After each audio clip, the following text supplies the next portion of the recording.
देश में कोरोना के नए वेरिएंट JN.1 मिलने से जहां हड़कंप मचा हुआ है, तो दूसरी तरफ तेजी से कोरोना का कैसे बढ़ रहा है। इसको लेकर वाराणसी के भोजूबीर स्थित Mahavir homeopathic clinic doctor Amrish Kumar Rai से समाचार दर्शन के रिपोर्टर अभिषेक दुबे ने खास बातचीत की है। इस विषय पर बताते हुए अमरीश कुमार राय ने बताया कि देश में कोरोना के नए वेरिएंट का नया रूप है। ये अपना भेष बदलकर देश में पहुंच गया है, जिसका सबसे ज्यादा मामला केरल, मुंबई एवं दिल्ली पाया गया है। पूरे देश में 200-300 मामले आ चुके हैं। कोविड के नए वेरिएंट के बारे में बताते हुए कहा कि सारे सिम्टम पुराने कोविड की तरह ही है। इसमें सबसे ज्यादा जो मामला सामने आया है कि यह तेजी से फैल रहा है, जो सबसे ज्यादा चिंताजनक बात है। ये वेरिएंट पिछले वेरिएंट की तरह जानलेवा नहीं है। कोविड का ओमिक्रॉन का ही ये वेरिएंट है और ये केवल अपना भेष को बदल करके और सबसे बदल करके हमारे देश में प्रवेश कर चुका है। सबसे ज़्यादा जो मामले देखे गए वो केरल में देखे गए, उसके बाद आपका दिल्ली में भी देखे जा रहे हैं। पूरे देश में अभी तक जो है 2300 मामले सामने आ रहे हैं, जो आंकड़े देखे जा रहे हैं। कैसे इससे बचाव किया जाए, क्या इसका लक्षण है, किस तरह से आदमी इसको समझ पाएगा? देखिए, सारे लक्षण लगभग सेम है।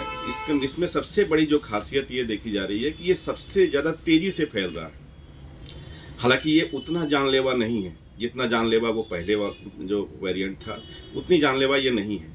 लेकिन इसमें सबसे बड़ी जो खासियत है कि तेज़ी से फैलने का जो ये जो लक्षण लेकर के जो सामने आया है, वो एक सबसे बड़ी चिंताजनक विषय है हम सभी के लिए। डॉक्टर साहब, बात की जाए तो जैसे आदमी को ये वायरस लग गया तो सबसे पहले प्रक्रिया क्या होगी इस वेंडर का?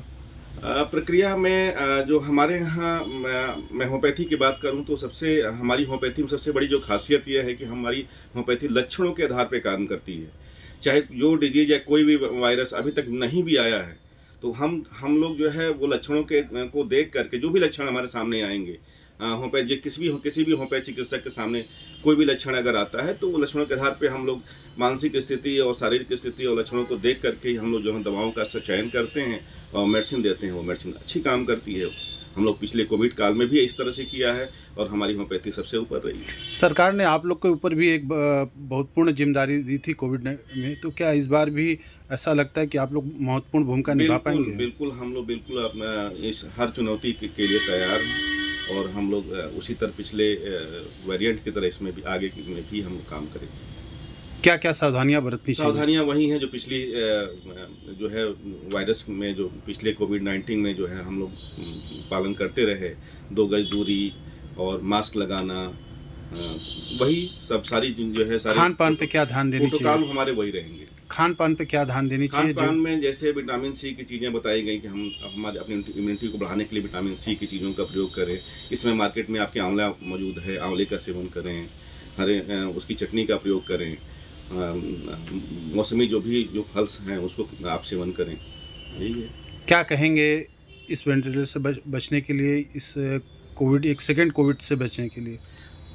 जो भी प्रोटोकॉल्स हमारे, अब देखिए हमारी जो पूरी जनता है ये सब आदी हो चुकी है, उसको अब प्रोटोकॉल भी बताने की ज़रूरत नहीं है। सबको पता है कि हमको 2 गज दूरी को मेंटेन करना है, हमको मास्क लगाना है, हमको जो है बार बार हाथ को सैनिटाइज करना है, बाहर से आने पे हाथों को धोना है। ये सारी चीज़ों को पता है, लेकिन हमारी जनता इसको पालन उतने जो है जिम्मेदारी से नहीं करती है। ये करना चाहिए। डॉक्टर साहब, लास्ट क्वेश्चन, क्या ये मौसम से ही ऐसा होता है क्या कि कुछ ठंडा मौसम आया तो ये हो गया, गर्म मौसम आया तो ये हो गया, ऐसा कुछ? हाँ, थोड़े से ठंडे मौसम में क्या होता है कि लोग जो है जल्दी से फ्लू का शिकार हो जाते हैं, जैसे वायरल चीज़ें जल्दी आती हैं।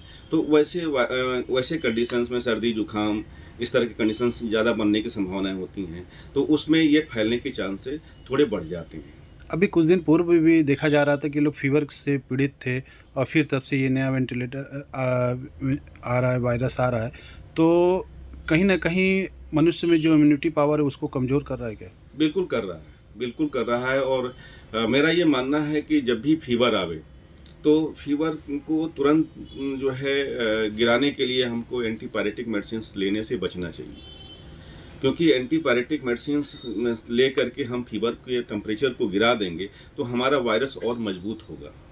बल्कि हमको अपने घर में थर्मामीटर रखना चाहिए और ये वॉच करते रहना चाहिए। टेम्परेचर अगर 102 से ऊपर जाता है, 102 या 102 से ऊपर जाता है, तब हम कोई भी एंटीपायरेटिक मेडिसिन एक लेंगे, केवल 102 से कम करने के लिए, न कि हम सुबह शाम लेकर के टेम्परेचर को गिराएंगे। अगर हम टेम्परेचर को गिरा देंगे तो वायरस जो है वो कमज़ोर नहीं हो पाएगा, बल्कि वो और मजबूत होगा।